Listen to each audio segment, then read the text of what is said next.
धर्मराज जी की कहानी।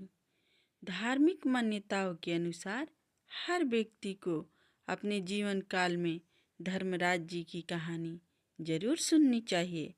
कहते हैं इस कहानी को सुनने से वैकुंठ धाम के रास्ते खुल जाते हैं।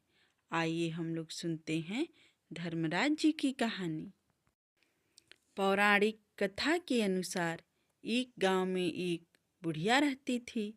वह खूब व्रत पूजन करती थी।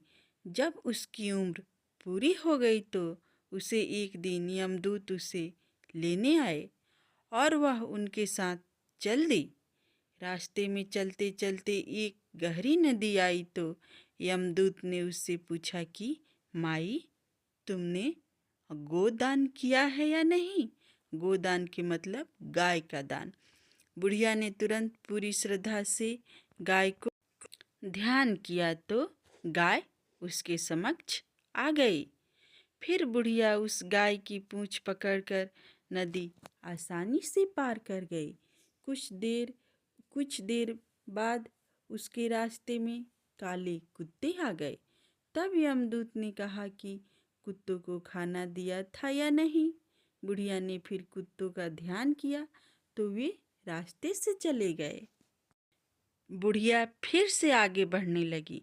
तब उसके रास्ते में कौवे आ गए और उन्होंने उसके सिर में चोंच मारना शुरू कर दी तो यमदूत बोले कि किसी ब्राह्मण की बेटी के सिर में तेल लगाया था या नहीं। बुढ़िया ने फिर ब्राह्मण की बेटी को ध्यान किया तो कौवे वापस चले गए। कुछ आगे बढ़ने पर बुढ़िया के पैर में कांटे चुभने शुरू हो गए। यमदूत बोले कि खड़ाऊं का दान किया है या नहीं। बुढ़िया ने उनका ध्यान किया तो खड़ाऊं उसके पैर में आ गई। बुढ़िया फिर आगे बढ़ने लगी तो चित्रगुप्त जी ने यमराज जी से कहा कि आप यहाँ किसे लेकर आए हो। तब यमराज जी बोले कि बुढ़िया ने दान पुण्य तो बहुत किए हैं, लेकिन उन्होंने अपने जीवन में धर्मराज जी के लिए कुछ नहीं किया है, इसलिए आगे के द्वार इसके लिए बंद हैं। धर्मराज जी की सारी बातें सुनने के बाद बुढ़िया बोली कि आप मुझे सिर्फ 7 दिन के लिए धरती पर वापस भेज दें। मैं पूरी श्रद्धा से धर्मराज जी का व्रत और उद्यापन करके वापस यहाँ लौट आऊंगी। बुढ़िया ने कहा कि मैं भूतनी नहीं हूँ। मैं धर्मराज जी की आज्ञा से सिर्फ 7 दिन के लिए धरती पर वापस आई हूँ। इन 7 दिनों में मैं धर्मराज जी का व्रत और उद्यापन करूँगी, जिससे मेरे लिए परलोक के रास्ते खुल जाएंगे। बुढ़िया की बातें सुनकर बहू बेटे उसके लिए पूजा की सामग्री ले आए। लेकिन जब बुढ़िया कहानी कहती तो तब वहाँ हुंकार नहीं भरता। यानी कि जब कोई कथा कहता है तो बीच बीच में कथा को सुनने वाले को हूँ यानी कि हुंकार भरनी चाहिए और कथा को ध्यान से सुननी चाहिए। इसी को कहते हैं हुंकार भरना। जिसे बुढ़िया बाद में अपनी पड़ोसन को कहानी सुनाती है। क्या होता है कि बुढ़िया जब पूजा की सामग्री ले आई, कथा कहानी कही तो कोई हुंकार नहीं भर रहा था, तो बुढ़िया सोची कि चलो मैं यह कहानी अपनी पड़ोसन को सुनाती हूँ, और वह उसकी पड़ोसन उसमें हुंकार भरती। इस तरह से 7 दिन धर्मराज की विधि विधान व्रत पूजा और उद्यापन करने के बाद धर्मराज जी बुढ़िया को लेने के लिए विमान भेजते हैं।